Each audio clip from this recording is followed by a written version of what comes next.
ఇవాళ క్లాస్ లో మనం basic problems of an economy and role of price mechanism second unit first chapter second unit discuss చేస్తాం. So basic problem of any economy, right? So basic problem of an economy or any economy, ఏ economy అయినా ఏ కంట్రీకి అయినా సరే basic problems అనేవి చెప్పుకుంటాం కదా. So rich country, poor country, developed country, under developed country, right?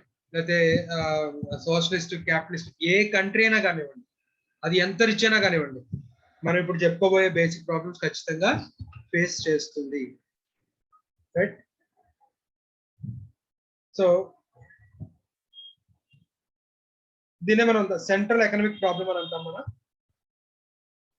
So ఆ సెంట్రల్ ఎకనామిక్ ప్రాబ్లమ్ ఏంటి అంటే what to produce, how to produce, for whom to produce, what provision is to be made for future economic growth, right? So ఏం produce చేయాలి, ఎలా produce చేయాలి, ఎవరి కోసం produce చేయాలి, ఫ్యూచర్ కోసం ఎంత సేవ్ చేయాలి, రైట్? ఈ నాలుగు కూడా central economic problems are basic economic problems. అసలు ఈ 4 క్వశ్చన్లు ఎందుకు అరైజ్ అయ్యాయి? Scarcity. Scarcity of what? Resource. Scarcity of resources. Resources or means endless ends. ఇక్కడ ends ని మనం wants అంటాము. So endless ends and scarce means or scarce resources. So ఉన్నటువంటి రిసోర్సెస్ తక్కువ, కానీ ప్రజలకు ఉన్నటువంటి కోరికలు ఎక్కువ. అందువల్ల ఆ ఉన్న రిసోర్సెస్ లో ఏం ప్రొడ్యూస్ చేయాలి, ఎలా ప్రొడ్యూస్ చేయాలి, ఎవరి కోసం ప్రొడ్యూస్ చేయాలి అని దీన్ని సాల్వ్ చేసుకోవడమే పెద్ద ప్రాబ్లం. సే కంట్రీ అంత పెద్ద ఎగ్జాంపుల్ కాకుండా ఒక చిన్న హెచ్యుఎఫ్, హిందూ అన్డివైడెడ్ ఫ్యామిలీ గురించి చూద్దాం. రైట్? ఒక ఉమ్మడి కుటుంబంలో మన ఒక 7 అన్నదమ్ములు ఉన్నారనుకున్నాం, రైట్? సో 7 బ్రదర్స్ ఉన్నారు. వాళ్ళకున్న ల్యాండ్ ఒక 10 acres. సో ఇందులో ఒక బ్రదర్ అంటాడు అగ్రికల్చర్ చేద్దాం అంటాడు, సెకండ్ బ్రదర్ అంటాడు లేఅవుట్లు వేసి అమ్మేద్దాం, రైట్? అంటే రియల్ ఎస్టేట్ చేద్దాం అంటాడు. మూడోవాడు అంటాడు ఫ్యాక్టరీ కడదాం అంటాడు. నాలుగోవాడు అగ్రికల్చరే, కానీ వీడేమో ప్యాడీ వేద్దాం అంటాడు, వీడేమో కాటన్ వేద్దాం అంటాడు, రైట్? సే ఐదోవాడు పెద్ద ఇల్లు కట్టుకుందాం అంటాడు, రియల్ ఎస్టేట్ లేఅవుట్ వేసి ఎవరికి కాదు మనమే ఒక హౌస్ కన్స్ట్రక్ట్ చేసుకుందాం అంటాడు, రైట్? ఆరోవాడు ఒక పార్క్ కడదాం, ఎంట్రన్స్ టికెట్ పెడదాం అంటాడు, రైట్? సో ఏడోవాడు అసలు ఏం చేయొద్దు, ఉన్నట్టు ఖాళీగా ఉంచేద్దాం అని చెప్పి ఏడోవాడు అంటున్నాడు, ఐడియల్గా వదిలేద్దాం. సో ఉన్నది 10 ఎకరాలు, దాంట్లో ఒక్కోడు ఒక్కో కోరిక చెప్తున్నాడు. అంటే ఉన్నటువంటి ల్యాండ్ లిమిటెడ్. ఇప్పుడు ఒక్కోడికి 10 ఎకరాలు ఉంటే అసలు ప్రాబ్లమే లేదు, ఎవడి పని వాడు చేసుకుంటాడు హ్యాపీగా. కానీ ఉన్నటువంటి ల్యాండ్ స్కేర్స్, రైట్? సో ఒకడేమో అగ్రికల్చర్ అంటాడు, ఇంకోటి రియల్ ఎస్టేట్ అంటాడు. సో అంటే ఉన్నటువంటి ల్యాండ్ లో ఏం ప్రొడ్యూస్ చేయాలి? ఫస్ట్ క్వశ్చన్ అదే, వాట్ టు ప్రొడ్యూస్? అగ్రికల్చరా, లేకపోతే రియల్ ఎస్టేట్ వేసి లేఅవుట్లు వేద్దామా? సో లేఅవుట్లు వేసి రియల్ ఎస్టేట్ చేద్దామా, ఫ్యాక్టరీ కడదామా? So what to produce? So similarly country point of వ్యూలో చూస్తే మనకు ఉండేటటువంటి రిసోర్సెస్, న్యాచురల్ రిసోర్సెస్ కానివ్వండి, హ్యూమన్ రిసోర్సెస్ కానివ్వండి, ఏమైనా కానీ వాటితో ఏం ప్రొడ్యూస్ చేయాలి, అది ఫస్ట్ క్వశ్చన్. దాన్ని ఎలా రిజాల్వ్ చేస్తారు అనేది different countries, different economic mechanisms. మనకి ఎకనామిక్ మెకానిజమ్స్ గురించి నెక్స్ట్ టాపిక్ లో చదువుతాం. ఒక్కో మెకానిజం ఒక్కో రకంగా దాన్ని సాల్వ్ చేస్తున్నారు, రైట్? సరే, ప్రొడ్యూస్ చేద్దాం. మొత్తానికి వీళ్ళందరూ ఏదో వాళ్ళు కొట్టుకున్నారో, లేకపోతే ఒక కామన్ ఐడియా మీదకి వచ్చారు, రైట్? సే ప్యాడీ వేద్దాము అనుకున్నారు, రైట్? మొత్తానికి అందరినీ కూడా ప్యాడీ వేయడానికి ఒప్పించాడు. సో ఇప్పుడు ఎలా ప్రొడ్యూస్ చేయాలి? లేబర్ ని యూజ్ చేద్దామా, ట్రాక్టర్స్ ని, హార్వెస్టర్స్ ని, వీటిని యూజ్ చేద్దామా, రైట్? సో ఎలా ప్రొడ్యూస్ చేద్దాం, హౌ టు ప్రొడ్యూస్, ఇది రెండో క్వశ్చన్. అలాగే మూడోది ఫర్ హూమ్ టు ప్రొడ్యూస్, ఎవరి కోసం ప్రొడ్యూస్ చేయాలి? సో ప్యాడీ పండించి మనమే తిందామా, అయితే మార్కెట్ లో అమ్ముకొని మనం తినగా మిగిలింది మార్కెట్ లో అమ్మి ఆ డబ్బులతో రైట్ ఇంకేదైనా చేద్దామా? ఎవరి కోసం? మన కోసం మనం పండించుకుందామా, లేకపోతే వేరే వాళ్ళ కోసం పండిద్దాం? ఎవరి కోసం పండిద్దాం? ఎకానమీ పాయింట్ ఆఫ్ వ్యూలో ఇది కొంచెం డిఫరెంట్ గా ఉంటుంది కదా, ఎవరి కోసం పండిద్దాము అనేది. ఇక్కడ మనం ఒక హౌస్ హోల్డ్ హిందూ మన ఒక ఉమ్మడి కుటుంబం గురించి అయితే చెప్తున్నప్పుడు ప్యాడీ పండిద్దాం, మనం తిందామా, బయటకు అమ్ముదామా? అలాగే ఎకానమీ పాయింట్ ఆఫ్ వ్యూలో ఉన్నటువంటి రిసోర్సెస్ ని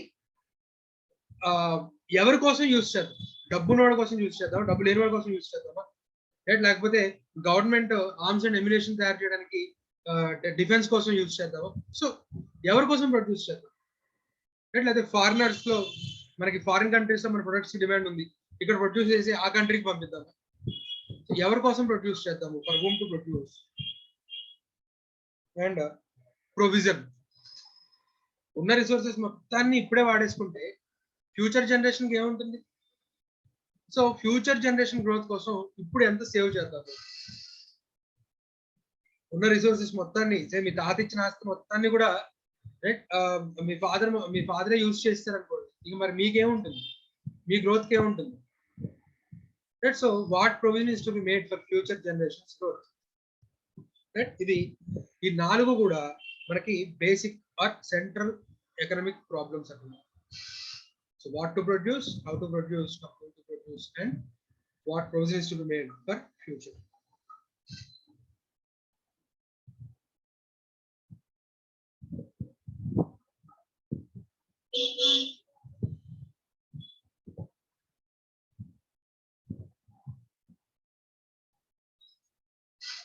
ఇక్కడ మనకి హౌ టు ప్రొడ్యూస్ లో మనకి రెండు టెక్నిక్స్ ఉంటాయి, labour intensive technique, capital intensive technique. Labour intensive technique, capital intensive technique, right? ఈ రెండు గుర్తుపెట్టుకోండి, మళ్ళీ మనం వాడదాము. So labour intensive technique using humans as tools, right? Human ని యూటిలైజ్ చేసుకొని ప్రొడక్షన్ చేయడం labour intensive technique. Capital intensive technique machinery, right? లేదా రోబోట్స్ కానివ్వండి, ఇలాంటి మెషినరీని యూజ్ చేసి ప్రొడక్షన్ చేయడం, ఇది క్యాపిటల్ ఇంటెన్సివ్ టెక్నిక్. నెక్స్ట్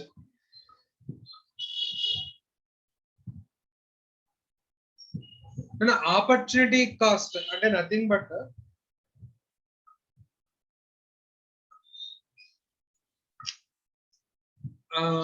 మనం సే ఇప్పుడు నేను జాబ్ చేస్తుంటే నెలకి ఒక 1 lakh శాలరీ వచ్చి ఉండేది, జాబ్ మానేసి రైట్ నేను టీచింగ్ లోకి వచ్చాను. So what is the cost of my teaching అంటే కాస్ట్ ఆఫ్ ఆపర్చునిటీ ఫోర్గాన్. నేను ఏదైతే ఆపర్చునిటీ వదిలేసుకున్నానో ఆ ఆపర్చునిటీలో నేను 1,00,000 రూపాయలు సంపాదించగలిగేవాడిని, రైట్? నేను దాన్ని ఇప్పుడు చేస్తున్న జాబ్ తో కంపేర్ చేసుకుంటాను, రైట్? సో ఆపర్చునిటీ కాస్ట్ అంటే ఏదైతే మనం ఫోర్గాన్ అవుతున్నామో దానికి ఉండే కాస్ట్ ని రైట్ మనం ఇప్పుడు చేస్తున్న ప్రెసెంట్ పనికి ఏదైతే ఉందో దానికి కంపేర్ చేసుకుంటాం కదా, సో ఆపర్చునిటీ కాస్ట్. అలాగే ప్రెసెంట్ డే మనం ఏదైతే కన్స్యూమ్ చేసుకుంటున్నామో, రైట్? ప్రెసెంట్ ఇప్పుడు మనం ఏదైతే కన్స్యూమ్ చేసుకుంటున్నామో it is at the cost of future generations. ఇప్పుడు మనం ఏదైతే ఫాసిల్ ఫ్యూయల్స్ వాడుతున్నామో వాటన్నిటిని మనం ఇప్పుడే కనుక తోడేస్తే ఫ్యూచర్ జనరేషన్ కి ఏముంటుంది? అంటే వాళ్ళకి ఇక గ్రోత్ అనేది ఉండదు. లెట్స్ సే ఇప్పుడు దుబాయ్ కానివ్వండి, ఇవన్నీ కూడా అంత రిచ్ కంట్రీస్ అవడానికి కారణం ఏంటంటే వాళ్ళు మొత్తం ఫ్యూయల్ అంతా తోడేస్తున్నారు, అమ్మేసుకుంటున్నారు, ఆ వచ్చిన డబ్బులు వీళ్ళు ఎంజాయ్ చేస్తున్నారు. ఒక 2030 తర్వాత 2040 తర్వాత ఇంకా అక్కడ వాళ్ళకి ఇంకా ఫ్యూయల్ అంటూ ఏమీ ఉండదు. సో అప్పుడు జనరేషన్స్ ఏం చేయాలి? ఇప్పుడైతే వాళ్ళు మొత్తం అంతా క్రూడ్ ఆయిల్ అమ్మేసుకొని ఆ డబ్బులంతా కూడా ఎంజాయ్ చేస్తున్నారు. మరి ఫ్యూచర్ జనరేషన్స్ అడుక్కు తినాలి వాళ్ళు, రైట్? సో ఇప్పుడు ఏదైతే కరెంట్ కన్సంప్షన్ జరుగుతుందో ఆ కరెంట్ కన్సంప్షన్ అనేది at the cost of future generations. Right, at the cost of future generation. నువ్వు ఇప్పుడు ఎంత ఎక్కువ వాడేసుకుంటుంటే ఫ్యూచర్ జనరేషన్ గ్రోత్ రేట్ అంత తగ్గిపోతుంది. ఇప్పుడు నువ్వు ఎంత బాగా కన్సర్వ్ చేస్తే ఫ్యూచర్ జనరేషన్స్ గ్రోత్ రేట్ అంత బాగా ఉంటుంది. రైట్, సో ఇప్పుడు ప్రెసెంట్ కన్సంప్షన్ కి కాస్ట్ అనేది opportunity cost of future generation. Right, we are consuming the resources at the cost of future generations. ఇది ఒక ఇంపార్టెంట్ బిట్ నా. Right, we are consuming the current consumption is at the cost of future generations. Right, ఇది ఒక important bit. So అయితే ఇప్పుడు ఈ problems ని solve చేయడానికి 3 రకాల ఎకనామిక్ సిస్టమ్స్ ఉన్నాయి. ఈ ప్రాబ్లమ్స్ ని, సెంట్రల్ ఎకనామిక్ ప్రాబ్లమ్స్ ని రిజాల్వ్ చేయడానికి మనకి 3 రకాల ఎకనామిక్ సిస్టమ్స్ అనేవి ఉన్నాయి. అందులో 1 capitalist economy, 2 socialist economy, 3 mixed economy. Right, so ఇక్కడ సోషలిస్ట్ ఎకానమీ అనేది రైట్ శివగామి టైప్ ఉన్నారు. అంటే ఎవరికి ఏమొద్దు, అన్ని నా దగ్గరే ఉంటాయి, నేను ఎవరికి ఎంత ఇస్తే వాళ్ళే తీసుకో. రైట్, మొత్తం రిసోర్సెస్ అన్ని నా దగ్గరే ఉంటాయి, వాటి చేత పని చేయించేది కూడా నేనే, వాటిలోంచి వచ్చిన డబ్బుల్ని నేను మీకు పంచుతాను, ఎవరికి ఎంత ఇస్తే అంత తీసుకోండి, నోరు మూసుకొని, అంతే. రైట్, కమాండ్ ఎకానమీ, నేను ఎంత చెప్తే అంతే. రైట్, సో ఎవరికి కూడా ప్రైవేట్ ప్రాపర్టీ అనేది ఉండదు, కమాండ్ ఎకానమీ అనమాట. మొత్తం రిసోర్సెస్ అన్ని కూడా గవర్నమెంట్ ఓన్ చేస్తుంది, గవర్నమెంటే వాటి చేత పని చేయిస్తుంది. రైట్, వాటి నుంచి వచ్చిన వెల్త్ ని గవర్నమెంటే డిస్ట్రిబ్యూట్ చేస్తుంది. Capitalist economy completely opposite to socialist economy. So private persons resources ని ఓన్ చేసుకుంటారు, వాళ్ళు ప్రొడక్షన్ చేస్తారు, వాటిని సేల్ చేస్తారు, వాటి నుంచి వచ్చే డబ్బులు వాళ్ళు తీసుకుంటారు, లేబర్ కి ఎంత ఇవ్వాలో ఇచ్చేస్తారు, క్యాపిటల్ కి ఎంత ఇవ్వాలో ఇచ్చేస్తారు, ల్యాండ్ కి ఎంత ఇవ్వాలో రెంట్ ఇచ్చేస్తారు, మిగిలినంతా వాడు దాచేస్తారు. Completely profit mode. Right, socialist economy ఏమో ఇన్ డీటెయిల్ మళ్ళీ మొత్తం అంతా చెప్పుకుందాం అన్నమాట. క్యాపిటలిస్ట్ ఏంటి, సోషలిస్ట్ ఏంటి మొత్తం చెప్పుకుందాము. సో ఒక రఫ్ ఐడియా కోసం చెప్తున్నాను. క్యాపిటలిస్ట్ ఎకానమీ అంటే resources are owned by private persons. Right of private property అనేది ఉంటుంది, ఎవరికి ఏ పని కావలిస్తే ఆ పని చేసుకోవచ్చు. ఫ్రీడమ్ టు వర్క్, అలాగే freedom to use the goods. ఇక్కడ ఫ్రీడమ్ అనేది ఉంటుంది అండ్ మోర్ డెమోక్రటిక్ వేస్. ఎవరు ఎక్కువ ఏది కోరుకుంటుంటే దాన్ని ప్రొడ్యూస్ చేస్తా ఉంటారు. ఎవరు ఎక్కువ డెమోక్రసీలో ఏంటన్నా మెజారిటీ ప్రివైల్స్. సో ఎవరు ఎక్కువ ఏ గూడ్ని కోరుకుంటున్నారో ఆ గూడ్స్ వైపు రిసోర్సెస్ అన్ని కూడా ఎలకేట్ చేయబడతాయి. That to price mechanism. So price mechanism ఏంటి ఇవన్నీ చూద్దాం. సోషలిస్ట్ ఎకానమీలో ఫ్రీడమ్ అంటూ ఏమీ ఉండదు, మొత్తం రిసోర్సెస్ అన్ని కూడా గవర్నమెంటే ఓన్ చేసుకుంటుంది, గవర్నమెంటే ప్రొడ్యూస్ చేస్తుంది. ఆ ప్రొడ్యూస్ చేసిన వెల్త్ ఎవరికి ఎంత పంచాలో గవర్నమెంటే డిసైడ్ చేస్తుంది. సో మిక్స్డ్ ఎకానమీ, రెండింటి నుంచి, క్యాపిటలిస్ట్ ఎకానమీ సోషలిస్ట్ ఎకానమీ నుంచి, రెండింటి నుంచి మంచి ఫీచర్స్ ని తీసుకొని మిక్స్డ్ ఎకానమీ అనేది రైట్ డెవలప్ అయింది కదా. So extreme capitalist economy follow అవడము కష్టమే, ఎక్స్ట్రీమ్ సోషలిస్ట్ ఎకానమీ ఫాలో అవడము కష్టం. రైట్, సో కంప్లీట్ క్యాపిటలిస్ట్ ఎకానమీకి చాలా ఫ్యూ కంట్రీస్ ఉన్నాయి, కంప్లీట్ సోషలిస్ట్ ఎకానమీ కూడా వెరీ ఫ్యూ కంట్రీస్ మాత్రమే ఉన్నాయి. మోస్ట్ ఆఫ్ ద కంట్రీస్, చాలా కంట్రీస్ కూడా మిక్స్డ్ ఎకానమీలోనే వెళ్తూ ఉంటాయి అనమాట. సో ఇప్పుడు మనకి అసలు ఏది ఏంటి అనేది చూద్దాము.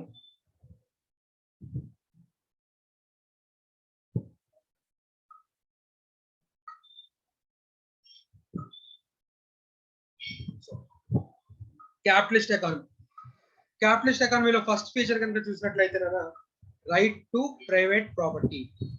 ప్రైవేట్ పర్సన్స్, అది ఇండివిజువల్ పర్సన్స్ మనం ల్యాండ్ కానీ రైట్ వీటన్నిటిని ఓన్ చేసుకోవచ్చట. వాటి రైట్ టు ప్రైవేట్ ప్రాపర్టీ అనేది ఉంది. అంటే మొత్తం అంతా గవర్నమెంట్ చేతిలోనే పెట్టేసుకొని గవర్నమెంట్ లీజులకి ఇవ్వడం అలా ఉండదు, మనం కొనేసుకోవచ్చు. గవర్నమెంట్ దగ్గర నుంచి మనం ల్యాండ్ కొనుక్కోవచ్చు. రైట్, మనం ఆ రిసోర్సెస్ ఓన్ చేసుకోవచ్చు. మైన్స్, ల్యాండ్ కొనుక్కుంటాము, అక్కడ మనం మైన్స్ కావాలంటే అక్కడ మనం మైన్స్, ఫ్యాక్టరీ కావాల్స్తే ఫ్యాక్టరీ, అగ్రికల్చర్ కావాల్స్తే అగ్రికల్చర్ చేసుకోవచ్చు. So private property, in the name of private persons ఈ property can be held up. Right. More or less అంటే గవర్నమెంట్ కొన్ని రెస్ట్రిక్షన్స్ పెట్టచ్చు. ల్యాండ్ ఓన్ చేసుకున్నావు, రైట్, ఇష్టం వచ్చినట్టు ఇల్లు కట్టేస్తానంటే కుదరదు కదా. గవర్నమెంట్ ఇల్లు ఎలా కట్టాలి, ఎంత సెట్ బ్యాక్స్ ఉండాలి, గవర్నమెంట్ రెస్ట్రిక్షన్స్ పెడుతుంది. అదే ఫ్యాక్టరీ పెడుతున్నావు, ఫ్యాక్టరీ నుంచి పొల్యూషన్ లెవెల్స్ ఎందుకంటే తక్కువ ఉండాలి అంటే ఇలాంటి ప్రైవేట్ పర్సన్స్ ల్యాండ్ ఓన్ చేసుకోవచ్చు కానీ దాన్ని ఎలా యూటిలైజ్ చేసుకోవాలి అన్న దాని మీదకి గవర్నమెంట్ రెస్ట్రిక్షన్స్ పెట్టచ్చు. అలా రెస్ట్రిక్షన్స్ కనుక పెట్టకపోతే సొసైటీ లాస్ అవుతుంది. అంటే ఎక్కువ పొల్యూషన్ వచ్చేయడం కానివ్వండి, రైట్, లేకపోతే ఎవడు ఇష్టం వచ్చినట్టు వాడు కన్స్ట్రక్షన్స్ చేసుకోవడం కానివ్వండి, ఇలాంటివన్నీ జరుగుతాయి. కాబట్టి కొంచెం రెస్ట్రిక్షన్స్ అయితే ఉంటాయి కానీ ప్రైవేట్ పర్సన్స్ మాత్రం రిసోర్సెస్ ఏంటన్నా బాగానే వస్తాం సార్.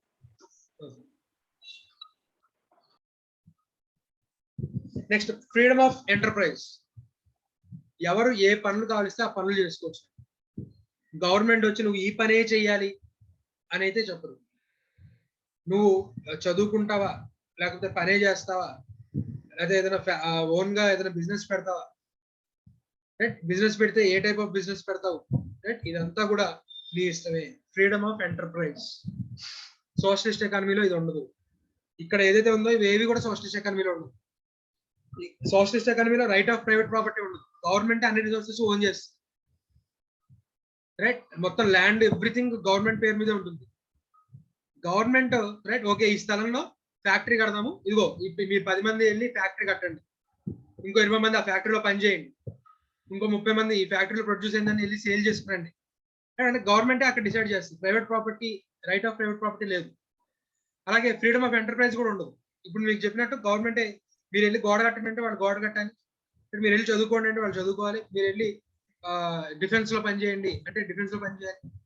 సో ఏ పని చేయాలో కూడా అక్కడ గవర్నమెంటే డిసైడ్ చేస్తుంది. అక్కడ సోషలిస్ట్. క్యాపిటలిస్ట్ లో నీ ఇష్టం, నువ్వు ఏ పని చేస్తానంటే ఆ పని, right, more or less restricted. అంటే నేను వెళ్ళి టెర్రరిస్ట్ గ్రూప్ లో జాయిన్ అవుతానంటే ఒప్పుకోరు కదా. సో రెస్ట్రిక్షన్స్ ఉంటాయి. లీగల్ గా ఏది చేయాలనుకున్నా కూడా చేయొచ్చు. Freedom of enterprise. అలాగే ఫ్రీడమ్ ఆఫ్ ఎకనామిక్ చాయిస్. నువ్వు ఎంతసేపు పని చేస్తావు, నువ్వు పనిచేసిన వచ్చిన డబ్బులతో ఎలా ఖర్చు పెట్టుకుంటావు, రైట్.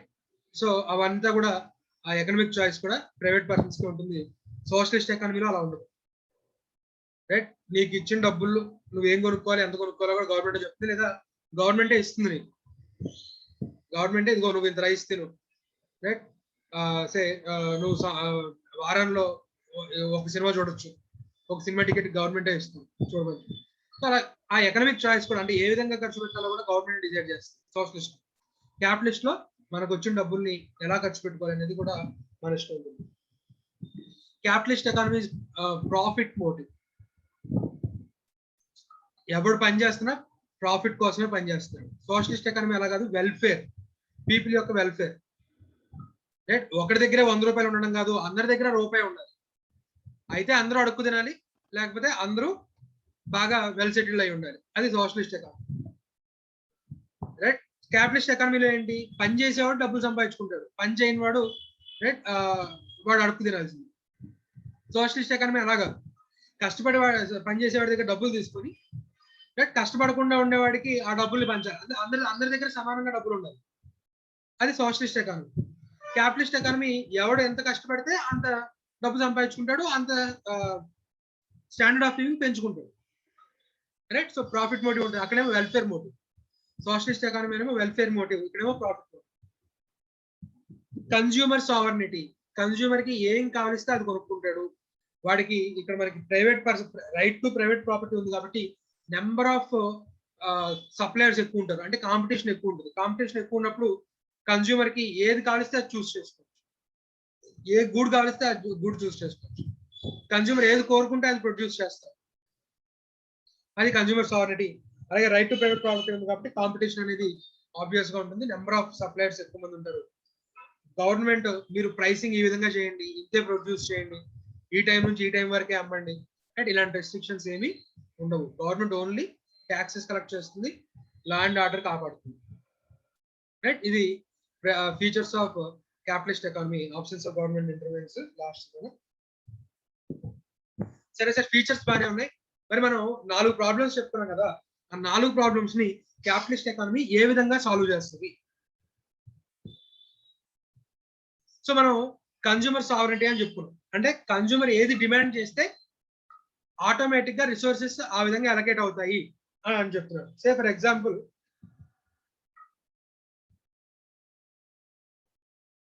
కన్జ్యూమర్స్ ఎక్కువగా ప్రెసెంట్ ఇప్పుడు కార్స్ డిమాండ్ చేస్తున్నారు. కార్స్ కి డిమాండ్ పెరిగింది.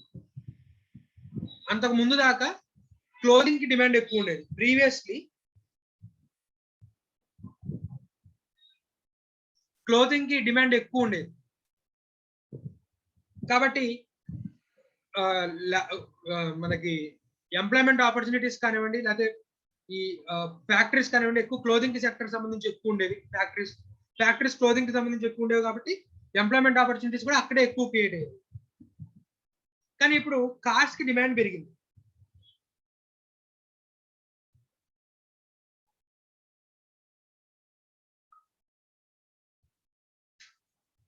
సో ఇది ఒకప్పుడు కార్స్ డిమాండ్ ఉంది, ఇప్పుడు కార్స్ కి డిమాండ్ పెరిగింది. Demand line at side shift అవుతుంది, right side left side?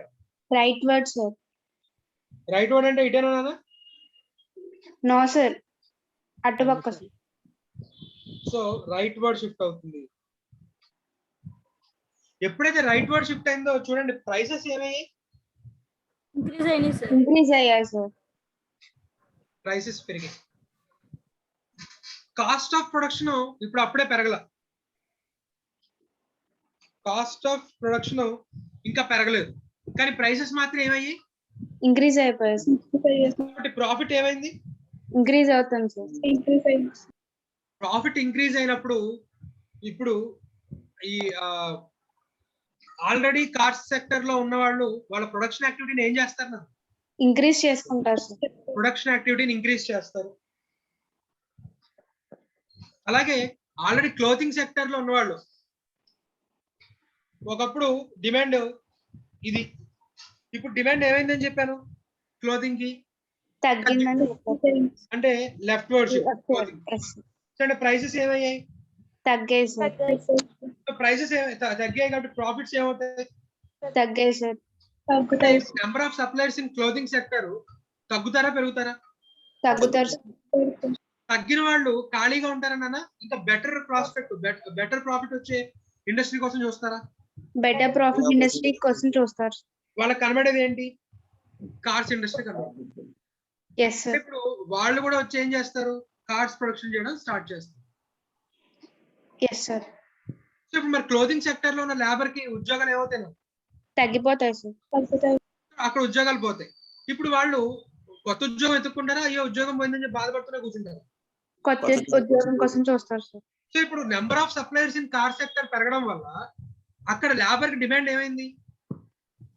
Increase అయింది సార్. లేబర్ కి డిమాండ్ ఇంక్రీజ్ అయింది. వేజ్ రేట్ కూడా ఏమైంది? లేబర్స్ వేజ్ రేట్ అక్కడ నెమ్మదిగా ఇంక్రీజ్ అయింది సార్. సో ఇప్పుడు క్లోతింగ్ సెక్టర్ లో ఉన్న ఎంప్లాయీస్ అందరూ కూడా ఎట్ సైడ్ వెళ్ళిపోతారు? లేబర్ అంతా కూడా కార్ సెక్టర్ వరకు. సో ఉన్నటువంటి లేబర్ తక్కువ మంది. ఎప్పుడైతే కన్జ్యూమర్ క్లోదింగ్ ని తక్కువ కోరుకుంటున్నాడో అక్కడ డిమాండ్ తగ్గింది. ఆటోమేటిక్ గా అక్కడ సర్ప్లస్ ఆఫ్ లేబర్ క్రియేట్ అయింది. ఆ సర్ప్లస్ ఆఫ్ లేబర్ నెమ్మదిగా కార్ సెక్టర్ లోకి వచ్చింది. ఇప్పుడు కన్జ్యూమర్ ఏదైతే కార్స్ ని ఎక్కువ కోరుకుంటున్నాడో అన్ని కార్స్ మనం ప్రొడ్యూస్ చేయగలుగుతున్నాం. అలాగే నెంబర్ ఆఫ్ కాంపిటీటర్స్ కూడా పెరిగారు. ఎప్పుడైతే నెంబర్ ఆఫ్ కాంపిటీటర్స్ కూడా పెరిగారో ఈ ప్రైస్ కూడా ఓవర్ ఏ పీరియడ్ ఏమవుతుంది కదా? తగ్గిపోతుంది సార్. మళ్ళీ ఈక్విలిబ్రియంకి వచ్చేస్తుంది. Yes sir. రైట్. అంటే ఇప్పుడు ఎక్కడైతే ఎక్సెసివ్ లేబర్ ఉన్నారో ఆ ఎక్సెసివ్ లేబర్ నెమ్మదిగా ఏమైపోయారన్నా కార్ సెక్టర్ లోకి వచ్చేసారు. సో అంటే ఏం ప్రొడ్యూస్ చేయాలి, ఎలా ప్రొడ్యూస్ చేయాలి అనే ప్రాబ్లం ఏ విధంగా రిజాల్వ్ అయింది అంటే ప్రైస్ మెకానిజం. ప్రైస్ మెకానిజం అంటే demand and supply. Price mechanism అంటే nothing but demand and supply. Right. So consumer ఏది కోరుకుంటుంటే కన్జ్యూమర్ సావరెనిటీ ఉంది. కన్జ్యూమర్ ఏది కోరుకుంటుంటే వాటి యొక్క డిమాండ్ పెరుగుతుంది. సో ఎప్పుడైతే డిమాండ్ పెరుగుతుందో వాటికి రిసోర్సెస్ ని అలకేట్ చేస్తారు. సో అంటే వాట్ టు ప్రొడ్యూస్ అనే ప్రాబ్లం రిజాల్వ్ అయిపోయింది. కన్జ్యూమర్ ఏది కోరుకుంటే అది ప్రొడ్యూస్ చేద్దాం. ఇప్పుడు how to produce. So how to produce లో ఇక్కడ ఎంటర్‌ప్రెన్యూర్ అనేవాడు ప్రాఫిట్ మోటివ్. ప్రాఫిట్ మోటివ్ అనేవాడు కాస్ట్ ఆఫ్ ప్రొడక్షన్ వీలైనంత వరకు తగ్గించుకుందామని చూస్తాడా పెంచుకుందామని చూస్తాడా? కాస్ట్ తగ్గిద్దామనే చూస్తారు సార్. తగ్గిద్దామనే అనేది minimizing function maximizing function? Maximum cost minimizing profit maximizing function, cost minimizing minimizing function. So cost of production తగ్గించుకుందామని చూస్తారు. సే చైనా లాంటి చోట్ల లేబర్ చాలా తక్కువ రేటుకు దొరుకుతుంది కాబట్టి లక్షలు ఖర్చు పెట్టి మిషనరీని తయారు చేస్తాడా, లేబర్ ని యూజ్ చేసుకుంటారా? లేబర్ ని యూజ్ చేస్తారు సార్. మనకి జపాన్ లాంటి కంట్రీస్ లో లేబర్ తక్కువ, ఆ ఉన్న తక్కువ లేబర్ అండ్ వాళ్ళు ఒక్కొక్కరు ₹1,00,000 ₹2,00,000 శాలరీస్ అడుగుతారు పనిచేసినందుకు. అట్లాంటి చోట్ల రైట్ వాడు మిషనరీని తయారు చేసుకుంటాడా, లేబర్ ని హైర్ చేసుకుంటాడా? మిషనరీని హైర్ చేసుకుంటారు. మిషనరీని రోబోట్స్ ని హైర్ చేసుకుంటాడు. సో అంటే ఆ కంట్రీ లేబర్ సర్ప్లస్ కంట్రీ అయితే లేబర్ ఇంటెన్సివ్ టెక్నిక్ యూజ్ చేస్తాం. Capital intensive technique capital surplus, capital ఎక్కువ ఉండాలంటే కన్స్యూమర్స్ ఇన్కమ్ ఎక్కువ ఉండాలి. కన్స్యూమర్స్ ఇన్కమ్ ఎక్కువ ఉంటే సేవింగ్స్ ఎక్కువ చేస్తారు. సేవింగ్స్ ఎక్కువ ఉంటే అది ఇన్వెస్ట్మెంట్స్ రూపంలోకి మారుతుంది, క్యాపిటల్ రూపంలోకి మారుతుంది. సో అలా క్యాపిటల్ సర్ప్లస్ ఎకానమీ అయితే క్యాపిటల్ ఇంటెన్సివ్ టెక్నిక్ యూజ్ చేస్తారు. లేబర్ సర్ప్లస్ ఎకానమీ అయితే లేబర్ ఇంటెన్సివ్ టెక్నిక్ యూజ్ చేస్తారు. So what to produce resolved, how to produce resolved, for whom to produce ఎవరి కోసం ప్రొడ్యూస్ చేయాలి.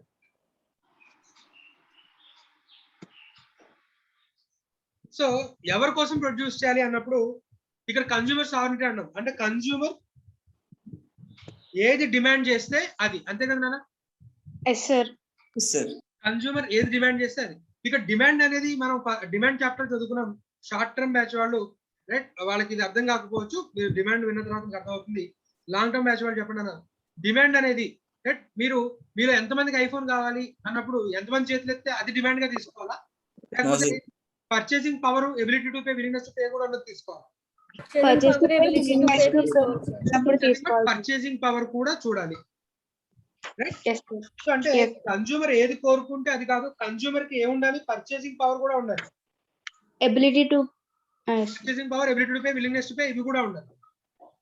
సో అంటే డబ్బు ఉన్నవాడు ఏది కోరుకుంటే, అండర్లైన్ అవ్వడు, డబ్బు ఉన్నవాడు ఏది కోరుకుంటే అది ప్రొడ్యూస్ చేస్తుంది. క్యాపిటలిస్ట్ ఎకానమీలో కన్స్యూమర్ డిమాండ్, కన్స్యూమర్ ఏది డిమాండ్ చేస్తే అది ప్రొడ్యూస్ చేస్తాం. కానీ ఆ కన్స్యూమర్ కి డబ్బు ఉండి పర్చేసింగ్ పవర్ ఉన్నవాడు ఏది కోరుకుంటే అది మాత్రమే ప్రొడ్యూస్ అవుతుంది, రైట్? సో కాబట్టి రిసోర్సెస్ అన్ని కూడా ఎఫెక్టివ్ గా అలొకేట్ అవుతాయి అనేది benefit. At the same time demerit ఏంటి అంటే, మరి డబ్బు లేనివాడు ఏదో డబ్బు ఉన్న వాళ్ళు అందరూ కూడా చాలా పెద్ద పెద్ద కార్లు, ఏసీలు కోరుకుంటున్నారు. అందరూ అవే ప్రొడ్యూస్ చేస్తున్నారు. ఉన్న రిసోర్సెస్ అన్నిటితో ఏసీలు, కార్లు ప్రొడ్యూస్ చేస్తున్నారు. డబ్బు లేనివాడు ఒక సైకిల్ కోరుకుంటున్నాడు, లేకపోతే ఒక ఫ్యాన్ కోరుకుంటున్నాడు. డబ్బు లేనివాడు చాలా తక్కువ మంది ఉన్నారు. మరి ఇప్పుడు అలాంటి వాటిని ప్రొడ్యూస్ చేసేది ఎవరు? మరి అక్కడ ఫెయిల్ అవుతుంది, అది డిమెరిట్ గా చెప్తారు, రైట్? సో ఇక్కడ మెరిట్ ఏదైతే ఉందో, కన్స్యూమర్ ఏది కోరుకుంటే అది ప్రొడ్యూస్ చేస్తున్నాము అనేది మెరిట్ ఏదైతే ఉందో అక్కడే డిమెరిట్ కూడా. మరి డబ్బు లేని వారు కోరుకునేది ఏదైతే ఉందో మరి దాన్ని ఎవరు ప్రొడ్యూస్ చేస్తారు? అట్ ది సేమ్ టైం ఇక్కడ మరి అందరూ కూడా ప్రాఫిట్ మోటివ్, ప్రాఫిట్ వచ్చేది దగ్గరే పనిచేస్తున్నారు. సో ఇప్పుడు పార్క్ కట్టావు, పార్క్ లో ప్రతి ఒక్కరు కూడా ఎంజాయ్ చేద్దాం అనుకుంటారు. కానీ పార్క్ కి డబ్బులు కట్టమంటే ఎవరైనా 100 మందిలో ఒక 80 మంది పార్క్ కి రావడం మానేస్తారు, అవునా కదా? Yes sir. మరి ఇప్పుడు పార్క్ కడితే డబ్బులు రావు, ప్రాఫిట్స్ రావు. మరి పార్కులు ఎవరు కట్టరు. పార్క్ ఉండడం వల్ల బెనిఫిటా లేదా? బెనిఫిటే సార్. కానీ మరి దాని ద్వారా ప్రాఫిట్ ఏమైనా వస్తుందా? రాదు సార్. మరి ప్రాఫిట్ రానప్పుడు మరి అలాంటి పబ్లిక్ బెనిఫిషియల్ గూడ్స్ ఏవైతే ఉంటాయో మరి వాటిని ఎవరు కూడా ప్రొడ్యూస్ చేయరు.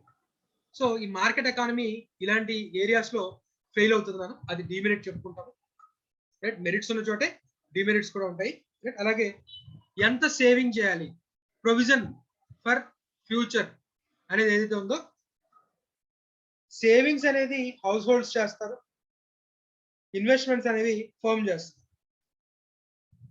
ఇన్వెస్ట్మెంట్ యాక్టివిటీ పెరిగితే ఆటోమేటిక్ గా ప్రొడక్షన్ పెరుగుతుంది. ప్రొడక్షన్ పెరిగినప్పుడు రైట్ వెల్త్ పెరుగుతుంది. వెల్త్ అంటే నథింగ్ బట్ ప్రొడ్యూస్ చేసాము, ప్రొడ్యూస్ చేయంగా వచ్చిన దాంట్లో రెంట్ రూపంలో ఫ్యాక్టర్స్ కి, అంటే హౌస్ హోల్డ్స్ పే చేస్తాం కదా, రెంట్, వేజెస్, ఇంట్రెస్ట్ ఇవన్నీ పే చేస్తాం. So investment activity, production activity ఎక్కువ ఉన్నప్పుడు income of the house holds ఎక్కువ ఉంటుంది. ఇన్కమ్ ఎక్కువ ఉన్నప్పుడు సేవింగ్స్ ఎక్కువ ఉంటుంది. సేవింగ్స్ ఎక్కువ ఉన్నప్పుడు ఇన్వెస్ట్మెంట్ ఎక్కువ ఉంటుంది. రైట్. సో హౌస్ హోల్డ్స్ ఎంత సేవ్ చేస్తున్నారు అనేది దేని మీద ఆధారపడి ఉంటుంది అంటే అల్టిమేట్ గా ఇంట్రెస్ట్ రేట్స్. హౌస్ హోల్డ్స్ ఎంత సేవ్ చేస్తున్నారు అనేది దేని మీద ఆధారపడుతుంది అంటే ఇంట్రెస్ట్ రేట్స్. ఇంట్రెస్ట్ రేట్స్ ఎక్కువ ఉండాలా తక్కువ ఉండాలా? సేవింగ్స్ ఎక్కువ ఉండాలంటే తక్కువ ఉంటే ఎక్కువ ఉంటుంది. అంటే ఇప్పుడు బ్యాంకర్ వడ్డీ Deposit- ఏమి ఇవ్వను అంటే మనం బ్యాంకు పరిగెత్తుకుంటే డిపాజిట్ చేస్తాం. నో సార్, ఎక్కువ ఉంటే సార్, కానీ మనం లోన్ తీసుకున్నప్పుడు ఇంట్రెస్ట్ రేట్ తక్కువగా ఉంటే హౌస్ హోల్డ్స్ పాయింట్ ఆఫ్ వ్యూలో చెప్తుంది. హౌస్ హోల్డ్ ఎక్కువ సేవింగ్స్ ఎక్కువ చేయాలి అంటే ఇంట్రెస్ట్ రేట్ ఎక్కువ ఉండాలి సార్. ఎక్కువ ఉండాలి సార్. ఎక్కువ ఉండాలి. Right. So savings depends on interest rates. Clear నా? Yes sir. Yes, sir.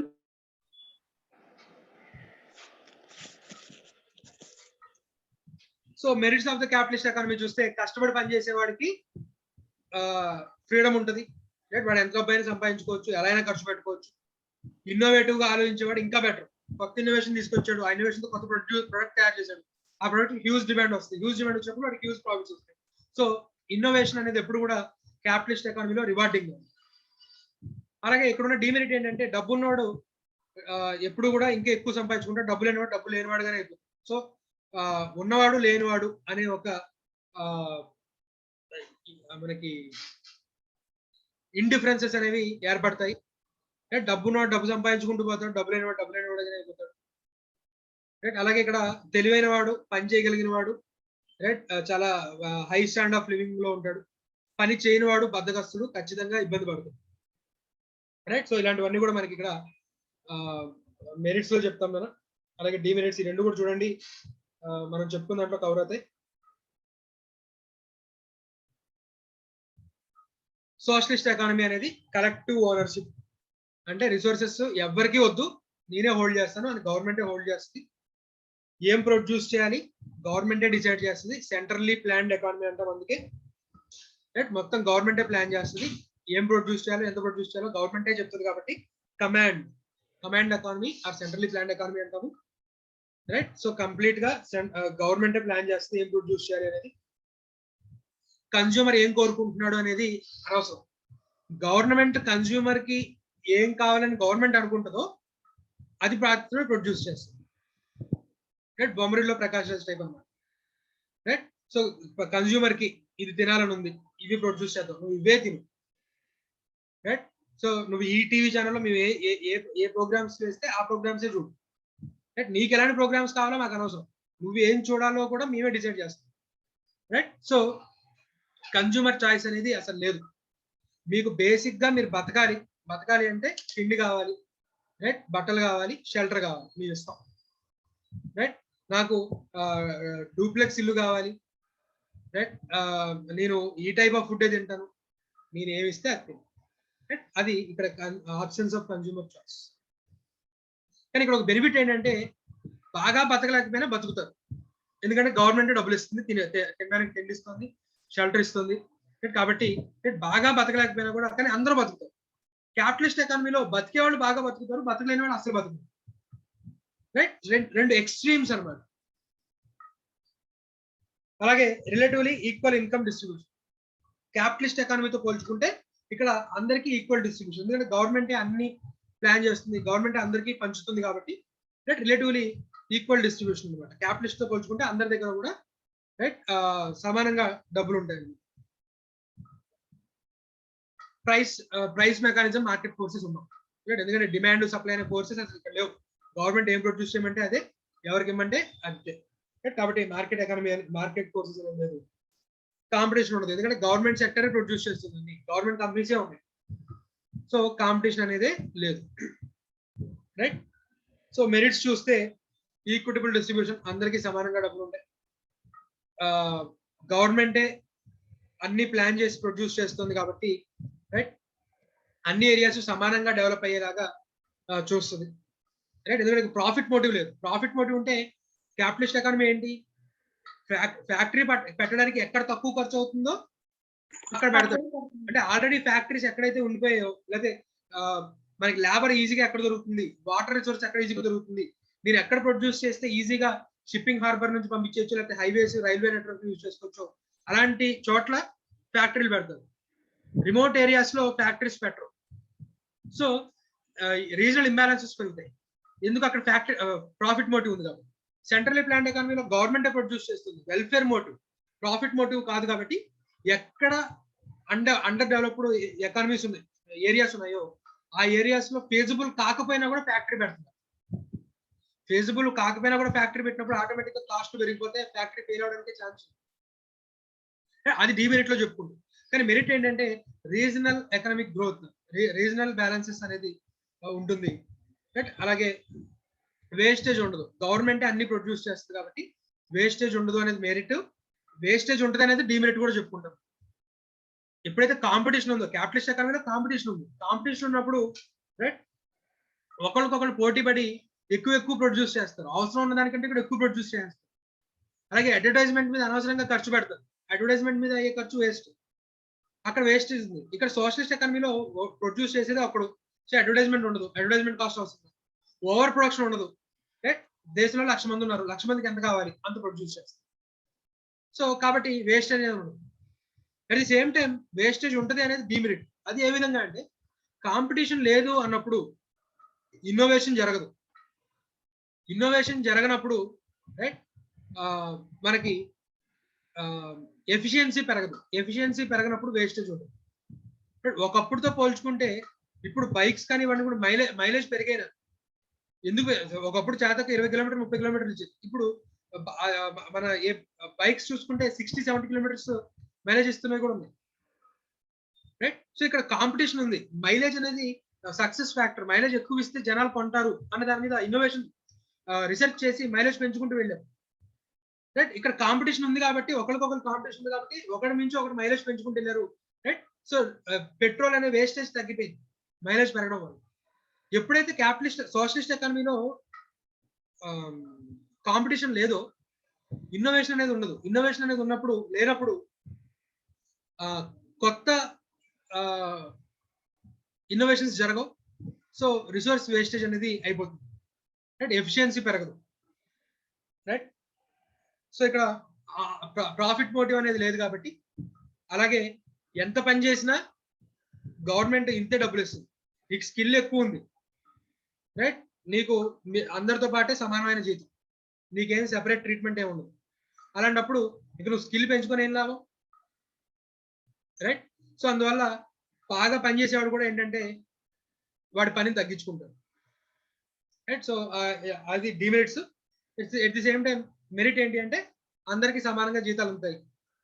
Capitalist లో ఒక డిమెరిట్ ఏంటి?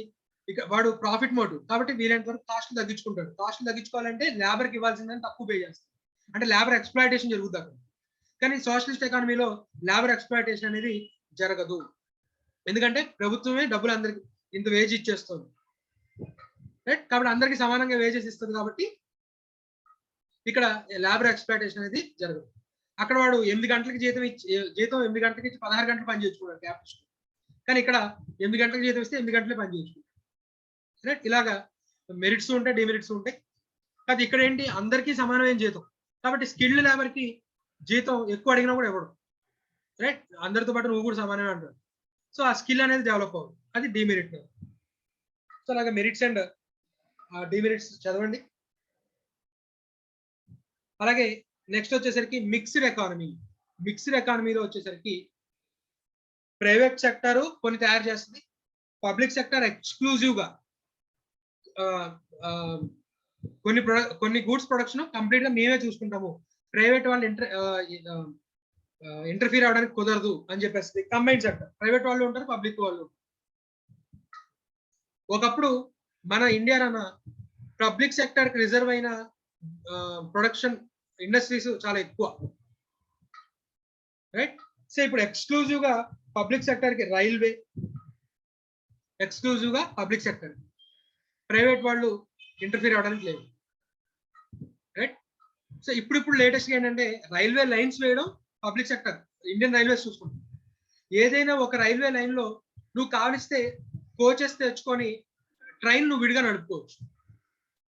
రైట్? ఇండియన్ గవర్నమెంట్ రన్ చేసే ట్రైన్స్ ఉన్నాయి. రైట్. సో అవి కాకుండా నువ్వు ఇంకా బెటర్ ఫీచర్స్ తో ఏదైనా కొత్తగా కోచెస్ తెచ్చుకొని ఆ కోచెస్ ని మంచి అట్రాక్టివ్ గా చేసుకున్నావు. నువ్వు ఒక లైన్ నుంచి ఒక ఏరియా నుంచి ఒక ఏరియాకి నువ్వు ఆపరేట్ చేసుకుంటానంటే లైసెన్స్ తీసుకుని ఆపరేట్ చేసుకోవచ్చు. ఆ విధంగా ప్రైవేట్ సెక్టర్ ఇప్పుడు అలౌ చేస్తుంది. ఒకప్పుడు ఈవెన్ ఒక స్టేషన్ నుంచి ఒక స్టేషన్ కి ట్రైన్స్ రన్ చేసేది కూడా government only exclusive reserve public sector. Right. So private sector సే మనకి ఇప్పుడు తర్వాత ఎకనామిక్ రిఫార్మ్స్ లో భాగంగా ఏం చేసిందంటే గవర్నమెంట్ ఏం చేసిందంటే కొన్ని ఏరియాస్ లో కొన్ని ఇండస్ట్రీస్ లో అసలు మేము ఇన్వాల్వ్ కాము, మేము అసలు ప్రొడక్షన్ యాక్టివిటీకి రాము, మీకు పోటీకి రాము, మీరే ప్రొడ్యూస్ చేసుకోండి. కొన్నింటిని ప్రైవేట్ సెక్టర్ కే వదిలేసింది, కొన్ని reserved for public sector K reserve చేసుకుంది. ఆర్మ్స్ అండ్ ఎమ్యునేషన్ కానివ్వండి, ఈవెన్ ఇప్పుడు ఆర్మ్స్ అండ్ ఎమ్యునేషన్ కూడా ప్రైవేట్ సెక్టర్ కి ఇస్తుంది. సో మహీంద్రా అండ్ మహీంద్రా వాళ్ళు ఆర్మ్స్ అండ్ ఎమ్యునేషన్ తయారు చేస్తున్నారు. ప్రైవేట్ సెక్టర్ కూడా ఆర్మ్స్ అండ్ ఎమ్యునేషన్ ని తయారు చేస్తుంది. గవర్నమెంట్ ఇప్పుడు ఒక్కొక్కటి పబ్లిక్ సెక్టర్ కి రిజర్వ్ అయిన ఇండస్ట్రీస్ తగ్గించుకుంటారు మన ఇండియన్ కాంటెక్స్ట్ లో మాట్లాడుకుంటే. కానీ జనరల్ గా మిక్స్డ్ ఎకానమీలో ఏంటంటే కొన్ని ఇండస్ట్రీస్ కంప్లీట్ గా ప్రైవేట్ రిజర్వ్, కొన్ని ఇండస్ట్రీస్ కంప్లీట్ గా పబ్లిక్ సెక్టర్ రిజర్వ్, కొన్ని ఇండస్ట్రీస్ కంబైన్డ్. సో ఇప్పుడు ఇండియాలో టెలికాం సెక్టర్ ఉంది, బిఎస్ఎన్ఎల్ పబ్లిక్ సెక్టర్ ఉంది, ఎయిర్టెల్ జియో ఇవన్నీ ప్రైవేట్ సెక్టర్ ఉంది. సో కంబైన్డ్ ఉంది. సో ఈ విధంగా కొన్ని ఇండస్ట్రీస్ ని కొన్ని సెక్టర్స్ ని ఓన్లీ రిజర్వ్ ఫర్ ప్రైవేట్, కొన్ని ఇండస్ట్రీస్ ని కొన్ని సెక్టర్స్ ని only reserve for public sector, కొన్నిటిని బోత్ కాంబినేషన్ లో వర్క్ చేస్తూ ఉంటాం. ఇక్కడ మెరిట్స్ ఆఫ్ సోషలిజం ఉంటాయి, మెరిట్స్ ఆఫ్ క్యాపిటలిజం ఉంటాయి, డిమెరిట్స్ ఆఫ్ క్యాపిటలిజం ఉంటాయి, డిమెరిట్స్ ఆఫ్ సోషలిజం ఉంటాయి. రైట్. మిక్స్డ్ ఎకానమీ అనేది అలాగే మిక్స్డ్ ఎకానమీ అనేది ఎక్కువ సోషలిస్ట్ ఎకానమీకి సంబంధించిన ఫీచర్స్ ఎక్కువ ఉంటాయి కదా.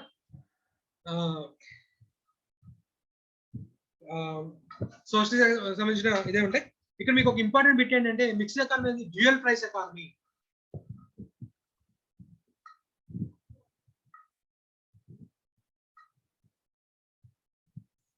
సో ఏవైతే ప్రైవేట్ సెక్టర్ కి రిజర్వ్ అయి ఉన్నటువంటి సెక్టర్స్ ఏవైతే ఉన్నాయో వాటి prices determined by market. Private sector కి రిజర్వ్ అయి ఉన్న ఏరియాస్ ఏవైతే ఉన్నాయో అక్కడ ప్రొడ్యూస్ చేసే గూడ్స్ ప్రైస్ అనేది డిటర్మైన్డ్ బై మార్కెట్స్, అంటే demand and supply forces. Public sector కి ఏవైతే రిజర్వ్ అయి ఉన్నాయో వాటి ప్రైసెస్ గవర్నమెంటే డిసైడ్ చేస్తుంది. ఎందుకంటే ప్రైస్ ఎక్కువ ఉండడానికి లేదు అని ప్రైస్ క్యాప్స్ పెట్టేస్తుంది. ఎందుకంటే ప్రైస్ ఎక్కువ ఉండడానికి లేదు లేదా ఫ్లోర్స్, ఎందుకంటే తక్కువ అమ్మడానికి లేదు అంటే గవర్నమెంట్ ప్రైసెస్ ని రెస్ట్రిక్ట్ చేస్తుంది. ఎందుకంటే తక్కువ అమ్మడానికి లేదని కానీ లేదా ఎందుకంటే ఎక్కువ అమ్మడానికి లేదని కానీ ప్రైస్ క్యాప్స్ అండ్ ఫ్లోర్స్ పెట్టేస్తుంది. అలాగే అప్పుడప్పుడు ప్రైవేట్ సెక్టర్ లో ప్రైసెస్ బాగా ఎక్కువ పెరిగిపోతుంది. సే మనకి సన్న బియ్యం కానివ్వండి లేకపోతే ఉల్లిపాయల రేట్లు కానివ్వండి సడన్ గా పెరిగిపోతుంటే కలెక్టర్ ఆర్డర్స్ పాస్ చేస్తారు, ఎక్కడా కూడా కేజీ 50 రూపాయలకు మించి అమ్మడానికి లేదు అని ఆర్డర్ పాస్ చేస్తారు. అంటే fixing the cap. Demand and supply forces ప్రకారం ఆనియన్ ప్రైసెస్ 100కి వెళ్ళిపోయింది. కానీ ఇక్కడ గవర్నమెంట్ ఏం చేస్తుంది, ఈ ఎసెన్షియల్ కమోడిటీస్ యాక్ట్ పాస్ చేసేసి ఎసెన్షియల్ కమోడిటీస్ యాక్ట్ ప్రకారం ఆర్డర్ పాస్ చేసి మార్కెట్ లో ఏ రేట్ అయినా ఉండేవండి, నేను దానికి ఒప్పుకోను 50 రూపాయలకే అమ్మాలి మీరు అని ప్రైసెస్ ని అడ్మినిస్టర్ చేస్తుంది. అంటే కొంతవరకు డిమాండ్ అండ్ సప్లై ఫోర్సెస్ కి ప్రైసింగ్ లో ఫ్రీడమ్ ఇస్తుంది. కానీ ప్రైసెస్ కనుక ఇష్టం వచ్చినట్టు పెరిగిపోతుంటే లేదా ఒక లెవెల్ కంటే బాగా తగ్గిపోతుంటే గవర్నమెంట్ వస్తుంది ఆ ప్రైసెస్ ని అడ్మినిస్టర్ చేస్తుంది. సే మనకి ప్యాడీ మినిమం సపోర్ట్ ప్రైస్ టన్కి ఎందుకంటే తక్కువ పే చేయకూడదు అని చెప్తుంది.